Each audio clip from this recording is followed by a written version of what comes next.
Pernah denger nggak sih janji-janji manis soal manifestasi dan law of attraction? Katanya nih, cukup dengan berpikir positif, kita bisa dapetin semua yang kita mau. Kedengarannya kok kayak terlalu indahnya untuk jadi kenyataan? Yuk kita bedah bareng-bareng. Oke, coba kita lihat. Jadi, inti dari hukum tarik-menarik ini tuh sebenarnya simpel banget. Cukup pikirin apa yang kamu mau, nanti alam semesta bakal bekerja sama buat ngasih itu ke kamu. Wah, kedengarannya enak banget ya. Nah, ini dia pertanyaan pentingnya.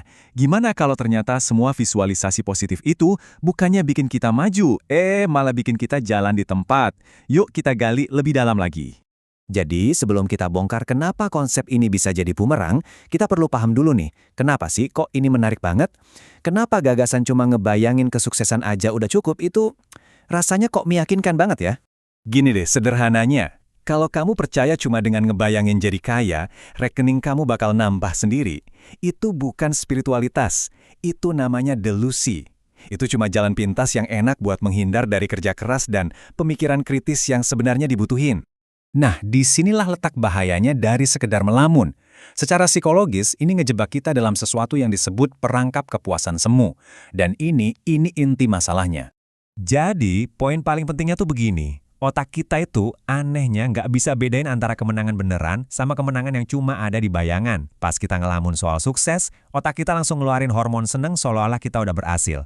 Terus hasilnya apa? Ya energi buat beneran kerja malah habis buat ngerayain kemenangan palsu di dalam kepala kita. Coba deh lihat perbedaannya. Di satu sisi, ada perasaan sukses instan yang gampang banget didapat dari lamunan. Di sisi lain, ada jalan yang terjal, yang butuh kerja keras buat sukses beneran. Milih yang pertama emang rasanya nyaman banget, tapi ya itu, justru itu yang ngebunuh motivasi kita buat jalanin yang kedua.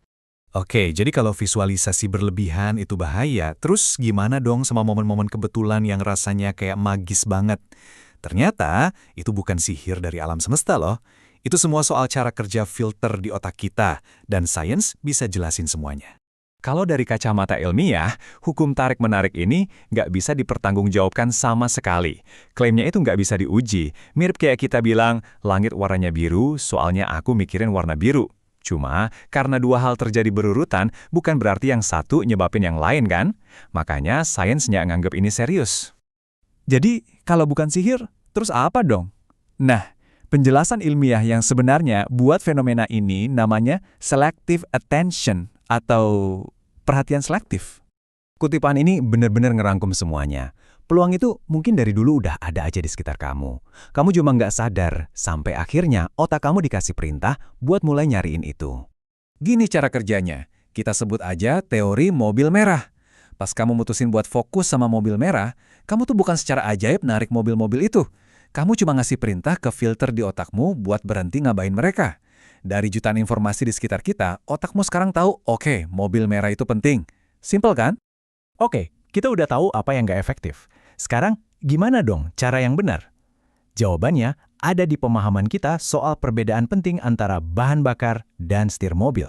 Coba deh ingat-ingat metafora ini. Motivasi itu bensinnya, bukan setirnya.